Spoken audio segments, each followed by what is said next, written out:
Hi everyone, welcome back to my next Graphic 45 brand ambassador project. This time I'm making a treat box. I've made these boxes all using this really cool twist and lock lid. So here's the one using Flutter, which we're going to be making today. So they just pop open and they pop closed again. And they're so easy to adjust the sizings and things. As long as you choose your size and all four sides are the same, you can make it and you can adjust the height easily. So I've made these little tiny ones. This was a Christmas one I made. And they've fitted as well these chocolate mints, which you might know of here in the UK. They fit those perfectly. And I think there's about 5 in this. And as I said, you just lift it up and it pops open and you can see the chocolates are still inside. Not for long. So I'm going to be making another of these Flutter ones. You can see this is the Enchanted Forest one and a Wonder of Oz. They just need some bit more pizzazz decoration for them. The reason I'm going for Flutter, which is one of the keepsakes by Graphic 45, is I'm going to be making one to fit these lovely little chocolates, which come in these really cool tins. And the colours of these really did match the papers here. So we had this aquary blue and the darker blues, which went with that. We got the yellows, there's the dark blue and the pinks. So these little chocolates here match these papers. So they're going to make a nice little gift for them. So let's have a look at how we make these. And I will explain as well how you can adjust it to make it fit what you want. So my little jar or tin is 2.5 inches wide and 2.5 inches deep because it needs to be equal sides. So let's have a look. So I've got my cardstock. So I'm going to need 2.5 inch sides. So 2.5, 5, 7.5 and 10 and an extra little 1/2 inch for attaching it to itself. So 10.5. And then I'm going to cut my paper at 8. Now the reason I went for 8 is this top twist part of the lid needs to be the same height or same measurement as your side panels. So if that's 2.5, your top piece needs to also be 2.5. And then the bottom is half of that. So I'm going to be scoring it at a 1.25, because 1.25 and 1.25 will make 2.5. So that is the same width as the panels, and the bottom is going to be half of it. And then of course the middle portion is what height you want, and I wanted this to be 4.25. Let's have a check. 4.25. So let's grab our scoreboard. So I'm going over the measurement of how I make this particular sized one, but also trying to explain what I'm doing. So we need 4 panels, all equal. So 2.5, another 2.5 would be 5, 7.5, and 10. So 2.5 inches for each of those, and then turn it around.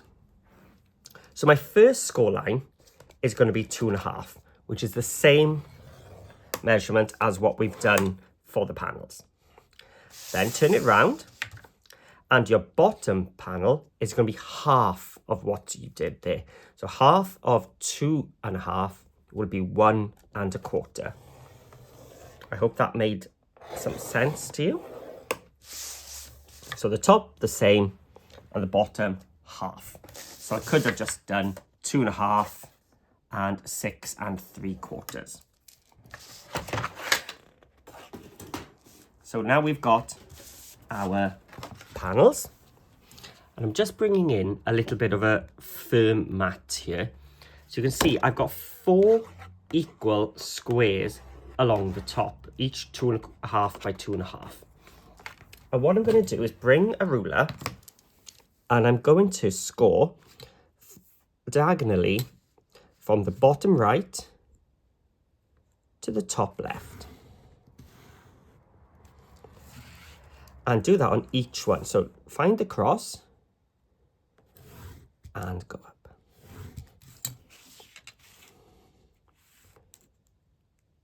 On all 4. And then this bit has got the 1/2 inch there. So the cross is there. And up. Okay. So now, hopefully you can see, each of those has now got a diagonal score line. So we've got this 1/2 inch here, which is what we're going to deal with. So we can start some cutting now. I'm just going to do the bottom. This little 1/2 inch on the bottom, we can cut off. And we're going to cut up this 1.25 inch piece on each of these 3 lines. That's going to make our base. There we go. And now we're going to start folding. So I'm going to flip it over and fold the top towards me and fold those 4 bottom ones. Now don't put your scissors away. There's still another cut we do need to do, but it's so much easier after we've finished. And then I'm going to fold all of our vertical score lines inwards to make our tube come together. So that is going to attach there. But of course that needs to flip over. So what I'm going to do, I'm going to fold it backwards and put it on top. So I don't want glue on that top bit there. So this diagonal line's coming up here. We're just going to cut off that little piece there. And you can cut it off more than what you need. You just don't want it crossing over there, that's all. Onto that triangle there. Oh, and I can also cut here. There we are. On that little flap, across that little bit there. And then we're going to place our tape here and here. And along this one. This is going to be the base. I'm putting plenty of tape on it because I don't want things falling out of the bottom. And this one, it doesn't matter, you could do those 2, it doesn't matter which 2, as long as they're not next to each other. There we go. And that is pretty much the box done. The only thing we do need to do now is score these diagonals. So if this is the way my box is going, each of these diagonals now needs to be folded into a valley shape, which means downwards. Okay, so we've made a valley. So this one now, we're going to bring it up, hold your finger in that corner there, and it will come up. And make sure you get your score or your burnish right into that little corner. And again, you can do it here, and you can see it's folding on itself in towards like that, so you can really get in with your burnish. There we go. So we've got our valleys done. These then small flaps are our base, and it's going to come around, and then that piece is going to stick onto there. So let's get rid of that excess tape there. There we go. And you can assemble it now, but I like to decorate it first, because when you first do the folds, it can be a little bit awkward, but once you've done it once, it just starts to adjust nice and easy on its own. So I find it easier to decorate before assembling. So let's have a look. Here's my paper. And that's all I'm going to do is have a look at the panel. So this panel is 2.5 by 4.25. And we're going to go down 1/4 inch on each of the two dimensions. So it's 4.25 tall, which means I'm going to cut my paper at 4 inches tall. Just 1/4 inch less. And it's 2.5 inches wide. So my panel is going to be 2.25. So 1,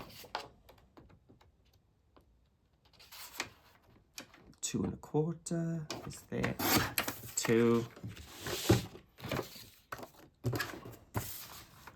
And if I do 4.5, and then just go down to 2.25, I'll get both of them. Save some time. There we go. So we've got our 4 panels. So let's attach these. So if you've got a pattern continuation, a picture of something, you know, you can have it going around the box. So you just keep the same order. So you can see they match like so. So I'm just adding some black soot distress ink to the edge. Just finishes it off nicely and blends the cardstock into the paper.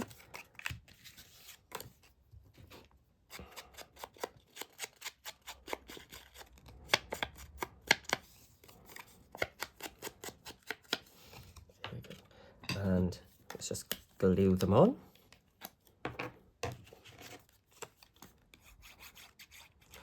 So the reason I glue, as I said, and decorate it first is it adds strength for when I'm folding later on.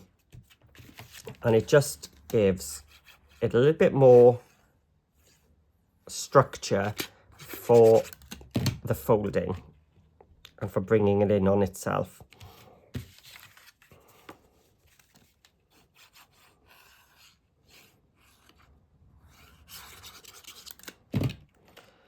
And third panel and a fourth.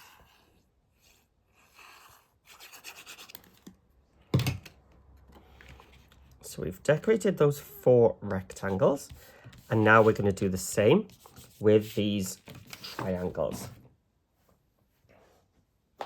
So for the triangle, we're going to cut it at 2, just under 2.25. So just go back a little tiny bit. So if I use my more accurate trimmer here. So 2.25 would be there. I'm just going to go back a 1/16. So that'll be 2 and 1, 2, 3/16. It is just a tiny bit. 2 and 1, 2, 3/16. And then we're going to cut it on the diagonal. Like so. And then they are going to go onto the lid part, and we can use either side, of course. So we need to do 8 of these now. So let's see, 2 and 3/8. So 2, 1, 2, 3.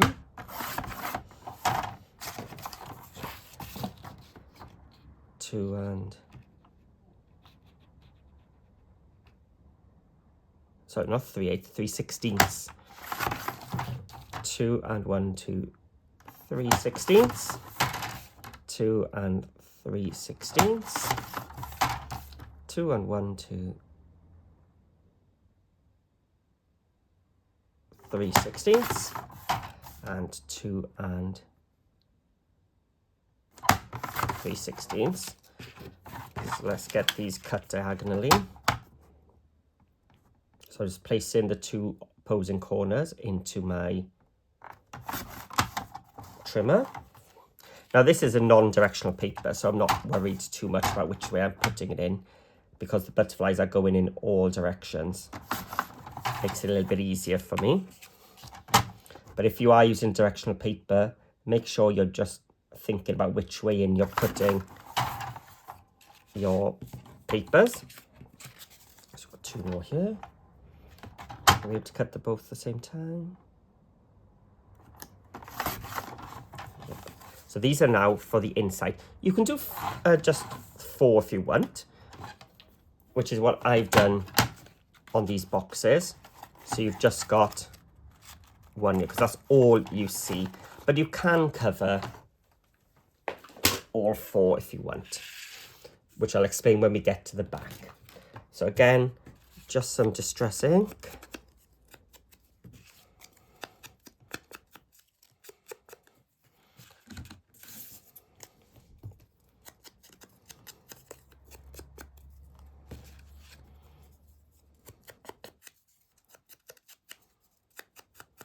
This is probably the bit which takes the longest.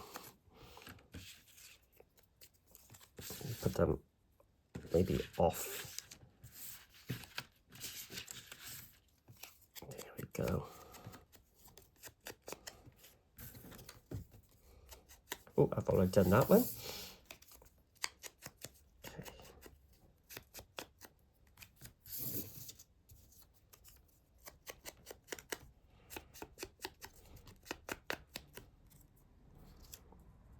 Oh, there we go.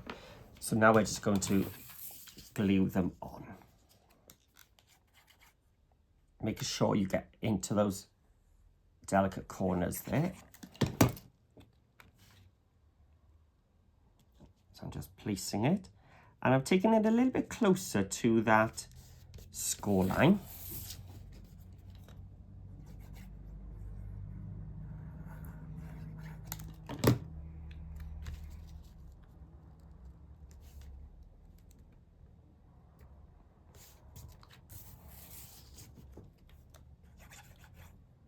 Just gluing all 8 of these triangles in place.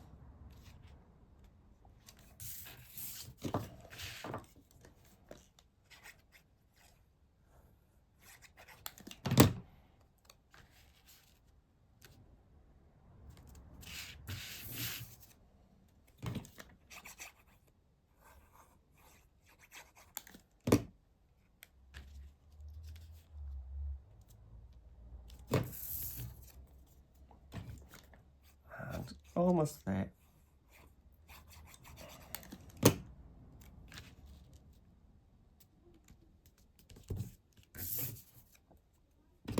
Last one for the front. There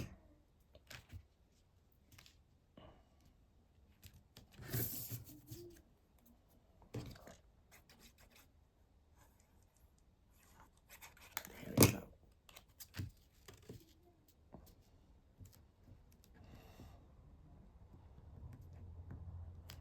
Okay, so we've done the decoration, and I'm going to flip it on the back. Now, when you decorate the back, as I said, I'm only going to decorate these ones which have a straight line towards the top 4. But you can do, oh, I don't know which one is the matching one for this one. Is it that one? It's not, but imagine now, oh no, because we haven't got a pattern match for this one, have we? Oh yes, no it's not. You looked at it, but it's not.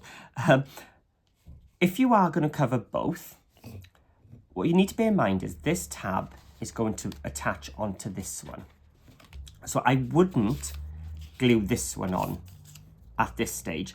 I would assemble it and then put this one in, if that makes sense. Otherwise, if you put it on now, this is going to cover it and you're going to get it looking quite strange on the inside. So leave that one, so you can cover all the others at the same time, but just not that one. And it's easier to do this before assembling rather than the first time I did it, I was trying to fiddle and get them in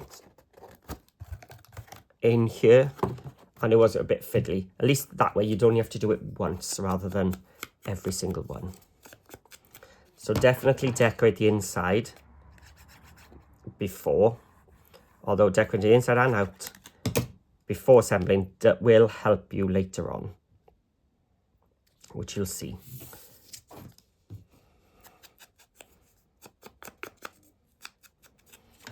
So I'm going to just decorate all 4 of these top pieces.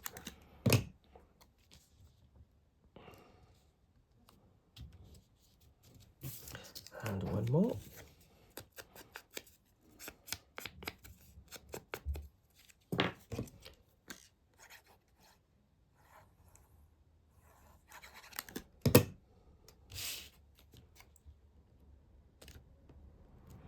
And then just burnish them down flat, because you don't want those corners lifting up.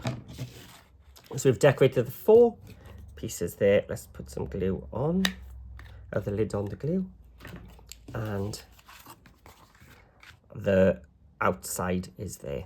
You see it's a kaleidoscope, it's actually all lined up. That wasn't on purpose.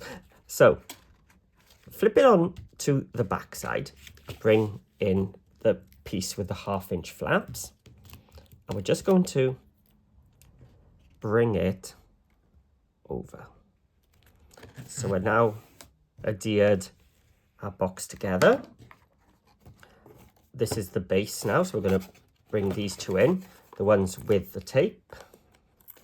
So let's just remove, this is extra strong tape, by the way. And we're going to just bring these together and line up our box. So you can see why these were only half the distance of the top part, because they do meet in the middle. There we go. And just put some pressure on, and then this fits nicely inside. And now this now is the fiddly bit, getting your lid to close for the first time. So sometimes it comes together really easy, sometimes you have to really fiddle. Now each of these was scored as a valley, so I'm going to start just training it again into that valley shape, like so. And sometimes when you do the 2 opposite ones and you push in on those at the same time, it does tend to come together, but you're going to just keep working it and it will eventually just pop into place. So just keep folding on those score lines, bringing things together, and there we are. See, all of a sudden it's just decided to come together and fold it down. So don't give up. It is a bit awkward and a bit fiddly the first time. Then you're just going to open it up, and then the second time it pops together a lot easier. And the more you do it, it's as if the cardstock is training itself to come down nicely. And you have that lovely twist. Now, the corners do curl sometimes, so just give it a little fold down, and then lift it back up. If I put that in, I would have had some more. But when I did it the first time, I hadn't decorated it. And when I was pushing these in, the cardstock was going quite messy, for one word. It was folding and crinkling everywhere. And I found it is so much better if you decorate it first and give those extra 2 layers of paper each side of the cardstock. It does help a lot. And then I've got these ephemera pieces from the Keepsake kit, which you can then use just to decorate up the front. I mean, I've got some foam pads so we can add some depth this time. So this is what I need to do to all those practice ones I've already done. So I'm just going to put some glue on the foam pads. Live life in full bloom. Let's put that there. I have got other pieces I got left over. We don't want another sentiment, do we? Oh, we've got some butterflies. I could have used that one. That would have fitted nicely. Yeah, let's have a butterfly as well. Especially if I'm using the pink one of these chocolate boxes.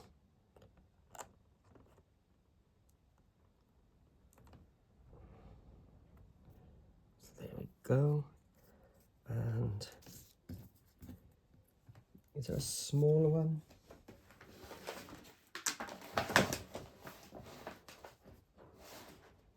Oh, I've got a ladybird. Let's have a look. Here we are. I'm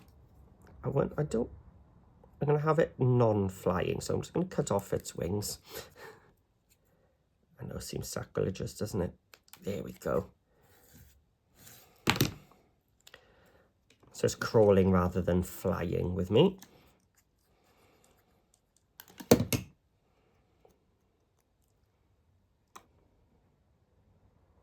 we go.